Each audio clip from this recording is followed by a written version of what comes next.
التاريخ عدنا قد رجعنا من جديد بالدماء راد مردان تاریخ.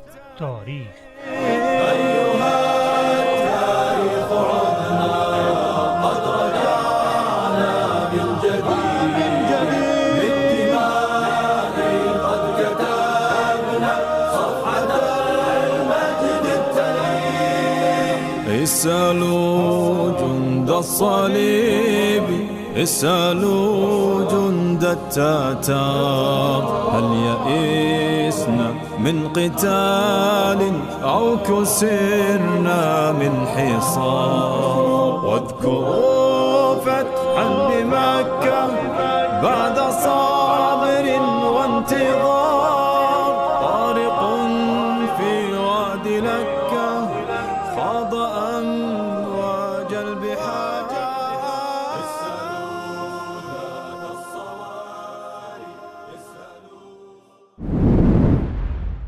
شیر خدا و سرور شهدا، حمزه ابن عبدالمطلب رضی الله عنه.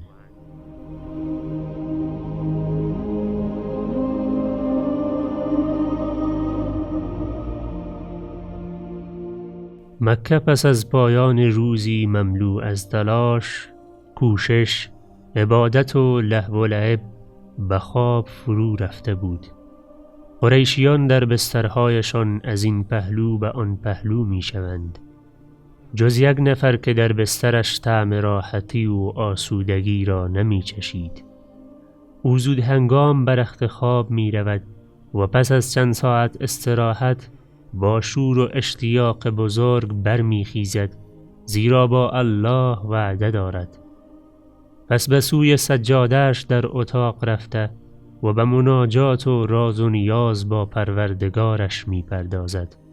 هر بار که همسرش از صدای ناتوان سینه و مناجات گرم و اصرار کنندش برمی خیزد و از روی دلسوزی از او می خواهد که بر خودش سخت نگیرد و قدری بخوابد و استراحت کند، او در حالی که اشک از سخنانش پیشی می گیرد در جواب همسر می گوید: ای خدیجه، زمان خواب و استراحت سپری گشته.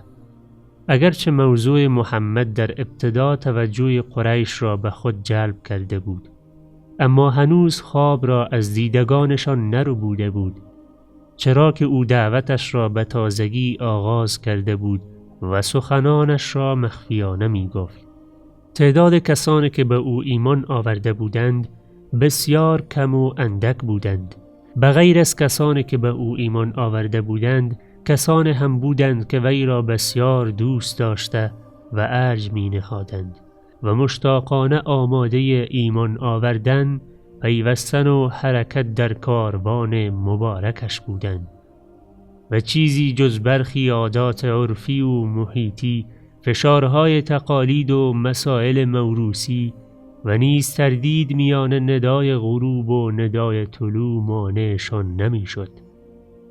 حمزه بن عبدالمطلب، کاکای پیامبر و برادر شیریش، از این دست افراد بود. حمزه از بزرگی و کمال برادرزاده‌اش آگاه بود و به حقیقت امر و ماهیت ویژگی‌هایش کاملاً واقف بود. شناخت او نسبت به پیامبر تنها شناخت کاکا نسبت به برادرزاده‌اش نبود، بلکه شناخت برادر و دوست بود.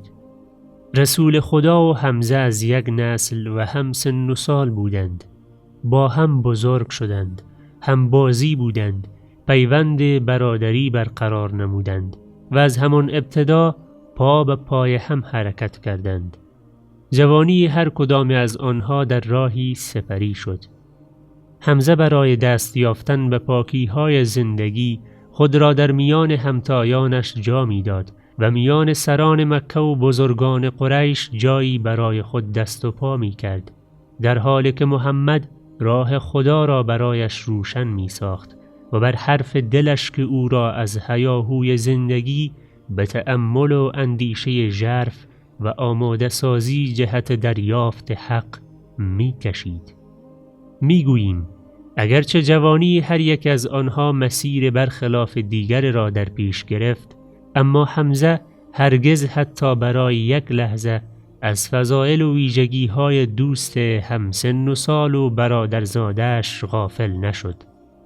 آن فضائل و مکارم که جایگاه والا و گرانقدر را در دلهای مردم برای صاحبش ایجاد نموده و تصویر واضح و روشنی از آینده بزرگش ترسیم کرده بود.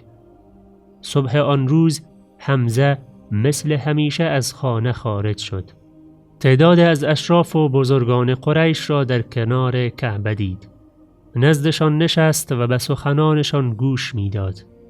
آنان از محمد سخن می گفتند. برای اولین بار دید که از دعوت برادرزاده‌اش نگران و پریشانند و نشانه های از کینه، حقد و تلخی در سخنانش هویداست. آنان پس از این هیچ اهمیتی نمی دادند یا اینچنین تظاهر می کردند. اما امروز پریشانی، اندوه و تمایل به استفاده از خشونت در چهره‌هایشان موج می‌زند. حمزه مدت طولانی از سخنانشان خندید و آنان را متهم به مبالغه و بداندیشی نمود. ابوجهل در ادامه برای همنشینانش تأکید کرد که حمزه بیش از هر کس از خطر دعوت محمد آگاه است، ولی می‌خواهد آن را بی اهمیت جلوه دهد تا قریش به خواب غفلت برود و وقت بیدار شود که اوضاع وخیم شده و مسئله برادرزاده‌اش جدی شده است. آنان گاهی نعره می کشیدند و گاهی تهدید می کردند، در حالی که حمزه گاهی لبخند می زد و گاهی خشمگین می شد. وقتی این جمع متفرق شد و هر کسی راه خود را در پیش گرفت، افکار جدید و تازه‌ای به ذهن حمزه خطور کرد و با نگرش تازه به مسئله برادرزاده‌اش می اندیشید و از نو با خود بررسی می نمود. روزها سپری گشت و هر روز همهمه قریش نسبت به دعوت پیامبر بیشتر و بیشتر می شد. این همهمه تبدیل به تجاوز و دست درازی شد، در حالی که حمزه از دور همه چیز را زیر نظر داشت. ثبات و پایداری برادرزاده‌اش او را شگفت زده می ساخت و جانفشانیش در راه ایمان و دعوتش برای تمام قریش جدید و تازه بود. با اینکه او به فداکاری و استقامت معروف بود، اگر شک و تردید می توانست کسی را نسبت به صداقت پیامبر و سرشت با عظمتش بفریبد، اما این تردید هرگز نمی توانست به آگاهی و اندیشه حمزه نفوذ کند. حمزه بهتر از هر کسی محمد را می شناخت. از کودکی زود هنگامش گرفته تا دوران جوانی پاک تا مردانگی امانتدارانه و والایش، او محمد را به اندازه خود و بلکه بیشتر از خودش می شناسد. از زمانی که هر دو با هم به دنیا آمدند، با هم پرورش یافتند و با هم به سن جوانی رسیدند. زندگی محمد سراسر پاک و شفاف است، درست مانند پرتو خورشید. حمزه حتی یک شبهه را در این زندگی به خاطر نمی آورد. به یاد ندارد که روزی او را خشمگین، ناامید، طمعکار، در حال خوشگذرانی یا تحریک شده ببیند. حمزه تنها از قدرت جسمانی برخوردار نبود، بلکه از عقل سلیم و اراده پولادین نیز بهره‌مند بود. بدین ترتیب طبیعی نبود که از پیروی کسی که از صداقت و امانتداریش مطمئن است باز ماند. پس آنچه در سینه داشت را به امید روشن شدن این امر در روز نزدیک کتمان نمود. روز موعود فرا رسید. حمزه در حالی که کمانش را بر دوش انداخته بود، آهنگ دشت و صحرا نمود تا به سرگرمی مورد علاقه و ورزش دلخواهش یعنی شکار بپردازد. او در این کار بسیار چیره دست بود. چند روزی را در آنجا گذراند و هنگامی که از شکار برگشت طبق عادتش به کعبه رفت تا پیش از بازگشت به خانه طواف کند. یکی از کنیزان عبدالله بن جدعان او را در نزدیکی کعبه دید و محض این که چشمش به حمزه افتاد به او گفت: ای ابو عماره، اگر می دیدی همکنون برادرزادت از دست ابوالحکم بن هشام چه کشیده است، او را در جای تنها یافته و مورد آزار و اذیت قرار داده، دشنام و ناسزا گفته و او را ناراحت کرده است. برای او قصه کرد که ابو جهل بر سر رسول خدا چه آورده است صلی الله علیه و سلم. حمزه با دقت به سخنانش گوش داد و اندکی به فکر فرو رفت. سپس کمانش را برداشت، آن را بر دوشش گذاشت و با گام‌های قاطعانه و شتابانه به سوی کعبه رهسپار گشت، به امید این که ابو جهل را در آنجا بیابد و اگر او را در آنجا نمی یافت همه جا را به دنبالش می گشت تا او را بیابد. اما به محض این که به کعبه می رسد ابو جهل را می بیند که در پشت کعبه در وسط چند تن از سران قریش استاده است. حمزه با آرامش وحشت‌آور به ابو جهل نزدیک شد. سپس کمانش را به سمت سر ابو جهل نشانه رفت و سرش را زخمی و خونالود کرد. پیش از این که حاضران در آن مجلس به خود بیایند، حمزه بر سر ابو جهل فریاد برآورد: آیا به محمد دشنام می‌دهی در حالی که من بر دین او هستم و سخنان او سخنان من است؟ اگر می توانی پاسخ این کارم را بده. در یک لحظه حاضران آن مجلس همگی توهینی که بر سر کردهشان ابو جهل شد و خونی که از سرش جاری بود فراموش کردند و به سخنی که چون صاعقه بر سرشان فرود آمد فکر می کردند. سخنی که در آن حمزه اعلام کرد که بر دین محمد است و هر دو بر یک اعتقادند. آیا حمزه مسلمان می شود؟ یکی از ارجمندترین و با عزتترین جوانان قریش. این امر برای قریش مصیبتی بس بزرگ است که نمی تواند جلو آن را بگیرد. مسلمان شدن حمزه عده زیاد از بزرگان و نیکان را به اسلام تشویق خواهد کرد و محمد قدرت و نیروی خواهد گرفت که به دعوتش عزت داده و باعث حمایت و تشویقش می گردد و روزی می رسد که قریش با صدای تیشه هایی که بتها و خدایانش را در هم می شکند بیدار می شود.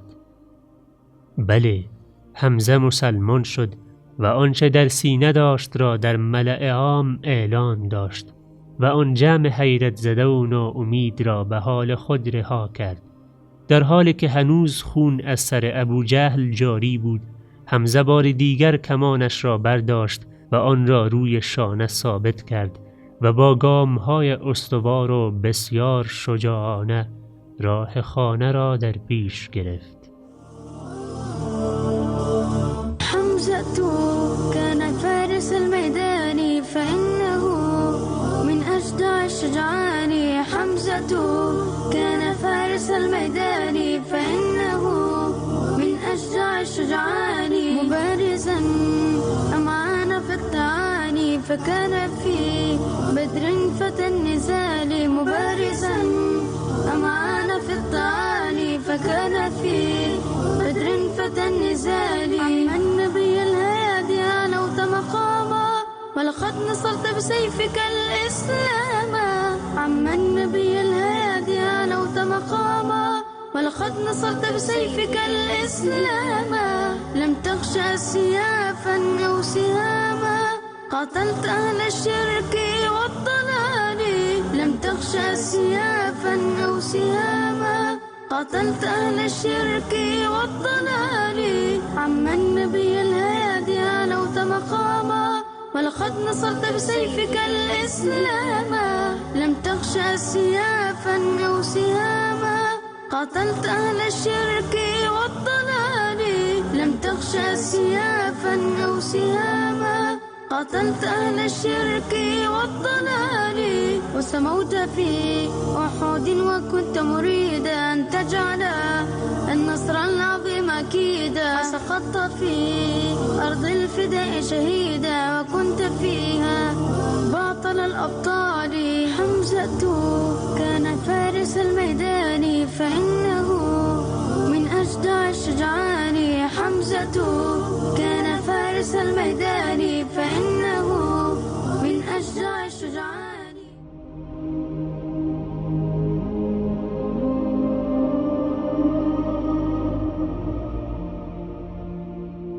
حمزه از عقل نافذ و وجدان درست برخوردار بود.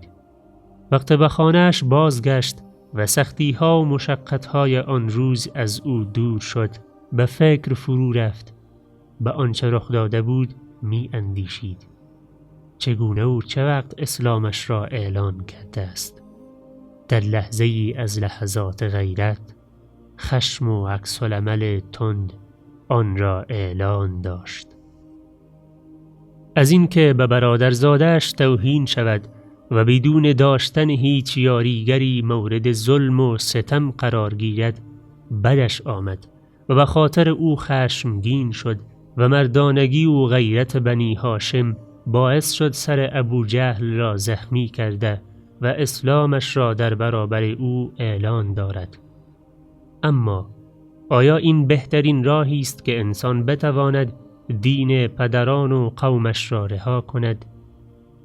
دین روزگار متمادی و دوران طولانی سپس به دین دیگری بگرود در حالی که هنوز آموزه هایش را امتحان نکرده و جز اندکی در مورد آن نمی‌داند. درست است که او حتی برای یک لحظه در صداقت و نیت پاک و درست محمد شک ندارد.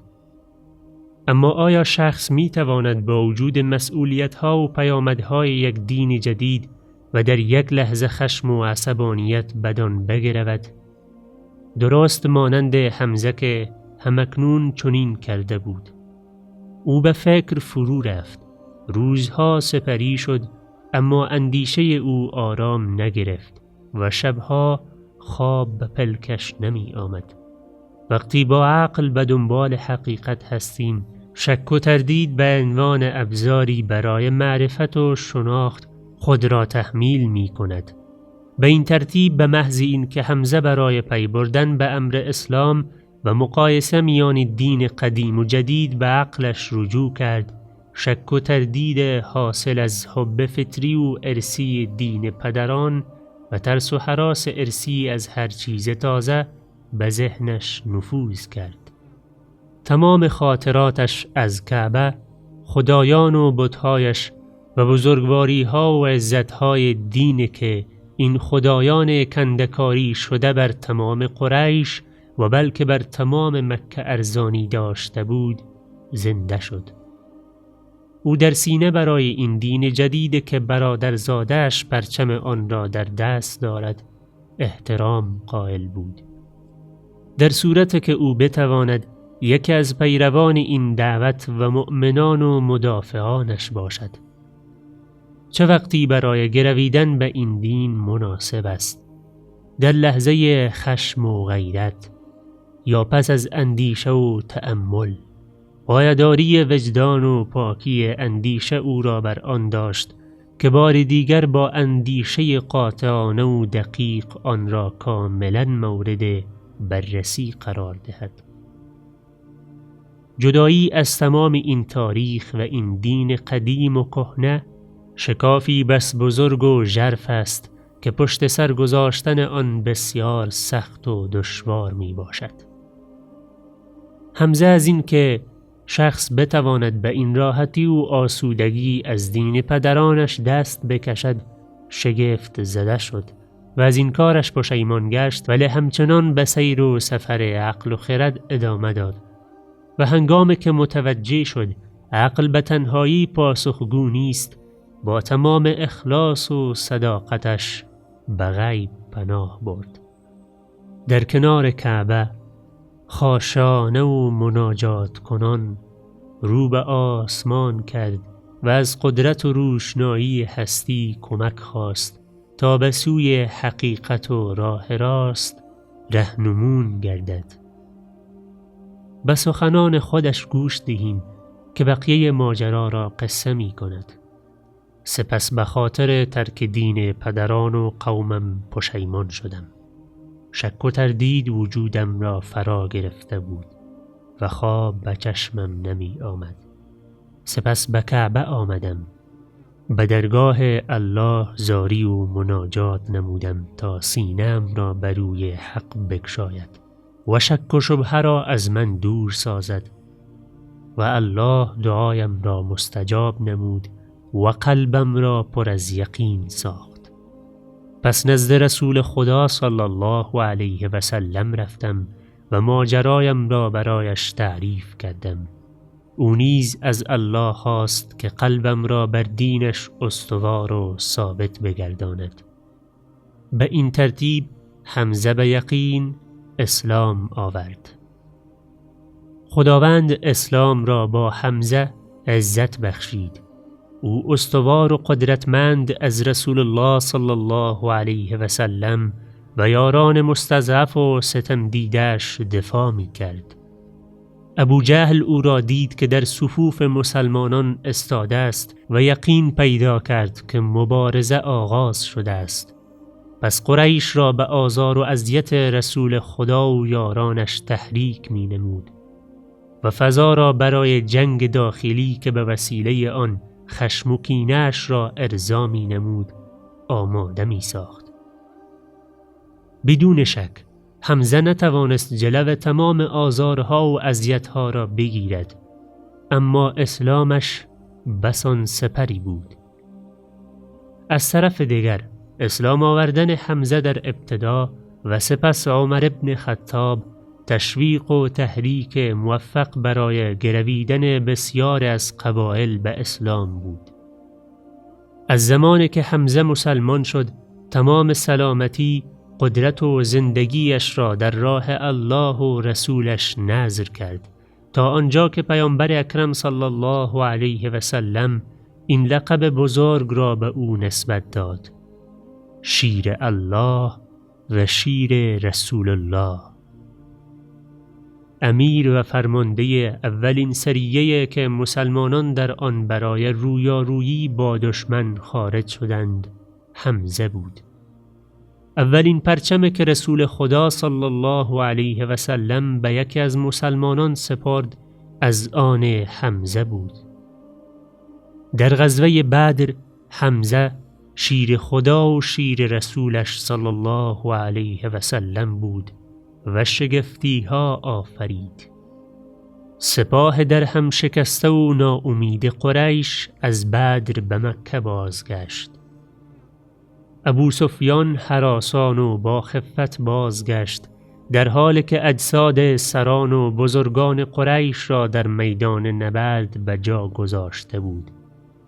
افراد امثال ابو جهل، عتبه بن ربیعه، شیبه بن ربیعه، امیه بن خلف، عقبه بن ابی معیط، اسود بن عبدالاسد مخزومی، ولید بن عتبه، نضر بن حارس، عاص بن سعید و 10 نفر از مردان و برگزیدگان قریش.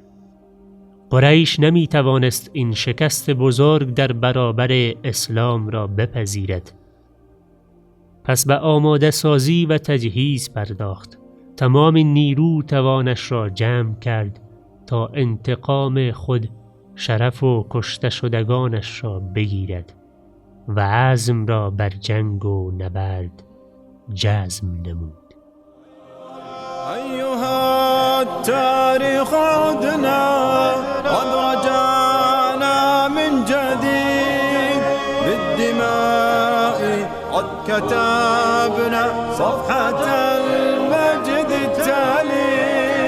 أيها التاريخ عدنا قد رجعنا من جديد بالدماء قد كتبنا صفحة المجد التالي.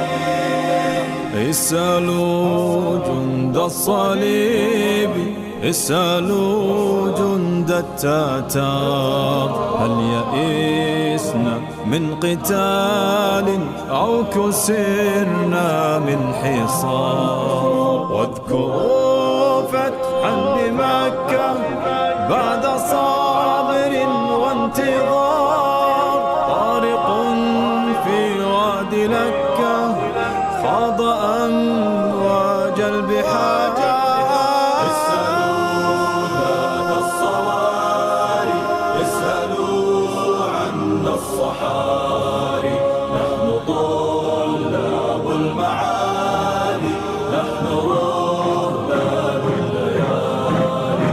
ما وهنا ما وهنا، نحن أحفاد المثنى، في طريق المجد سرها اسألوا